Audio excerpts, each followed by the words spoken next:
오늘은 오디션 전략에 대해서 얘기를 해볼 건데요. 최근에 배우들의 오디션 전략이 좀 바뀌고 있다는 게 느껴져요.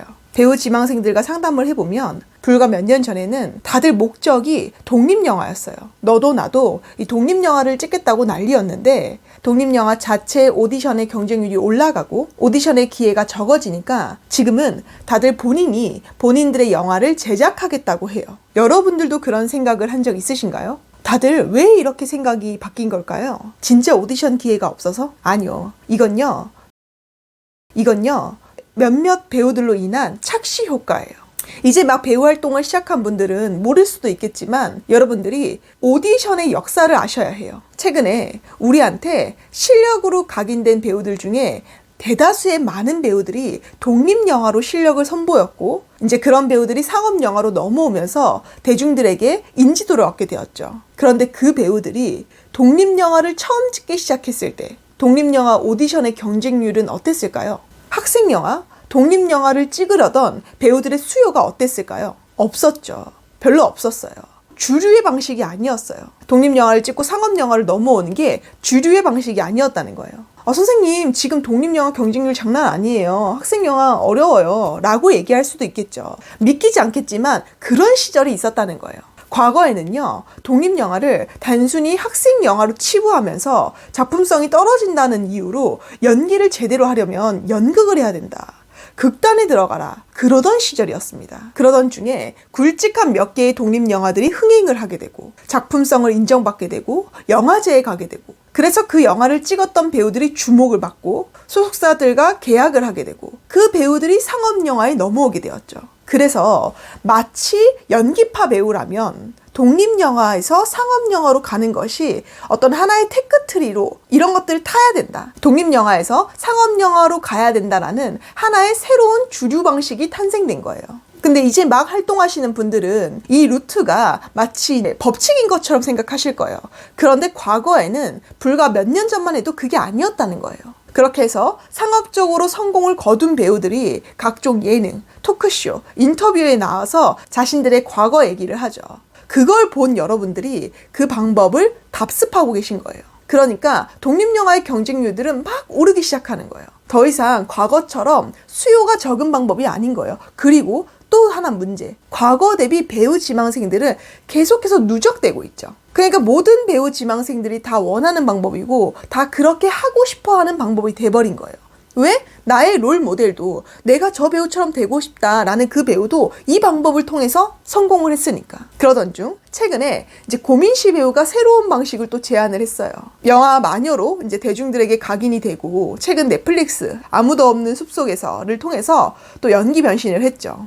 고민시 배우가 유튜브 채널들과 이제 인터뷰 등을 통해서 드라마 홍보를 하면서 이제 이런저런 이야기를 하다가 자신의 과거에 대해서 얘기를 합니다. 오디션이 쉽지 않아서 직접 영화를 만들자라는 생각을 하게 되었고 직접 만든 단편 영화가 SNS 영화제에서 상을 받게 되었다. 그리고 그 기회를 통해서 이제 엔터테인먼트까지 들어가게 되었다라는 이야기예요. 그 속에서 어떤 디테일한 내용들은 저희가 자세히 알 수 없지만 대략 이 정보들은 유튜브 영상이나 고민시 배우의 인터뷰를 보면 확인해 볼 수 있어요. 그것을 본 여러분들 중에 몇몇 분들이 나도 저 방식으로 나를 알려야겠다 라고 이제 혹하게 됩니다. 그러면서 동시에 고민시 배우가 만든 단편 영화들이 이제 유튜브에 올라와 있는 것들이 조회수가 쭉쭉쭉 올라가게 되죠. 하지만 여러분, 지금부터 제 말을 집중해서 들으셔야 되는데요. 되게 중요한 얘기를 할 건데요. 고민시 배우가 2016년에 SNS 영화제에서 상을 받았어요. 약 8년 전의 일입니다. 이게 가장 중요한 맥락이에요. 다들 이걸 놓치고 그 얘기만 들으세요. 8년 전에 배우 지망생이 오디션 기회가 별로 없어서 내가 내 영화를 직접 만들어야겠다 라고 몇 명이나 생각했을까요? 생각한 사람이 아예 없진 않았겠죠. 하지만 극소수였을 거예요. 만약 여러분들이 우리가 8년 전으로 타임머신을 타고 간다고 칩시다. 그때 가서 나는 내 영화를 만들어서 내가 나를 알려서 기회를 잡을 거야 라고 한다면 주변 사람들이 뭐라고 할까요? 이상한 눈으로 쳐다보고 야, 그럴 거면 그냥 극단에 들어가 연극영화과를 가 라고 할 거예요.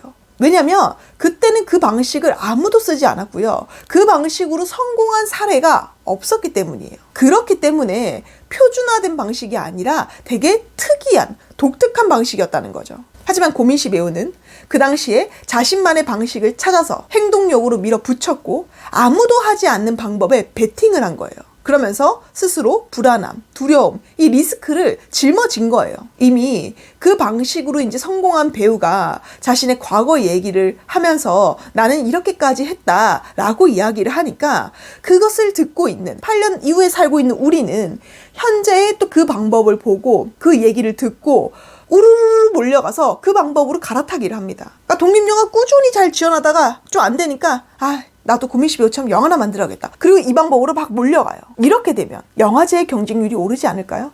고민시 배우가 약 8년 전에 수상을 했던 그 SNS 영화제가 지금도 있는지는 모르겠지만 8년 전보다 훨씬 더 경쟁률이 오르지 않을까요?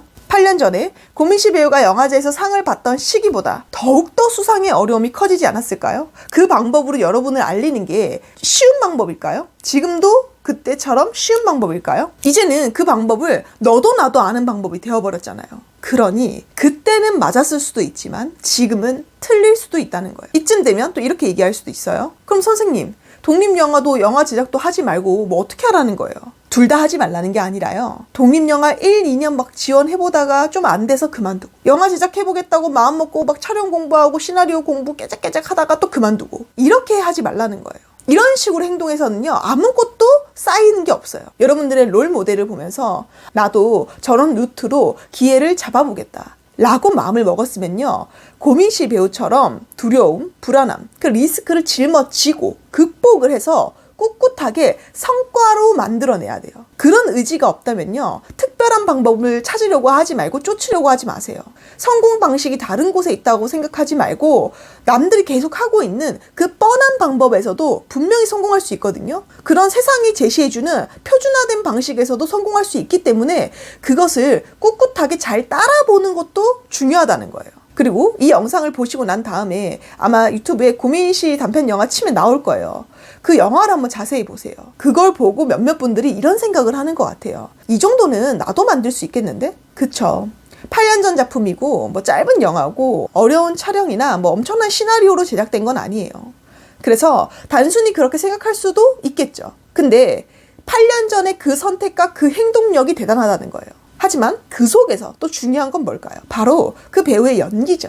표현이에요. 제가 볼 때 고민시 배우는요, 영화 제작의 수준을 떠나서 뭐 시나리오의 수준을 떠나서 이미 그때도 자기 말을 할 줄 알던데요. 연기를 할 줄 알던데요. 그런 본질적인 문제를 보지 않고 맥락적 사고를 하지 않고 여러분들이 눈에 보이는 방식이나 형식에만 너무 치우치지 마세요. 그리고 그 단편 영화를 보고 이제 미스틱에서 연락이 왔는데 배우를 영입을 했는데 그 회사가 배우를 영입할 때 영화 제작 실력을 보고 영입한 걸까요? 그 수상 실력을 보고 영입을 한 걸까요?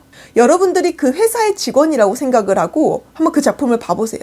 영입할 배우로서 가치가 있기 때문에, 배우로서 가치가 있기 때문에 영입하지 않았을까요? 그러니 여러분들도 남들의 이런저런 훈수에 굴하지 않고 내가 고수하겠다고 믿은 그 방식을 꿋꿋하게 밀어붙여서 시간을 투자하다 보면 좋은 성과가 따라올 거예요. 제 말의 요지는 뭐냐면요, 이렇게 갔다가 저렇게 갔다가 남들이 이러니까 이렇게 하고 남들이 또 이렇게 하니까 저렇게 하네, 이렇게 철새처럼 따라다니면서 사는 것은 배우로서 성공할 수가 없어요. 배우로서 성공하려면요, 단독자 마인드가 있어야 됩니다. 그러니까 이랬다 저랬다 하시면서 왜 나는 쟤처럼 안 되는 거야 라고 생각하지 마세요.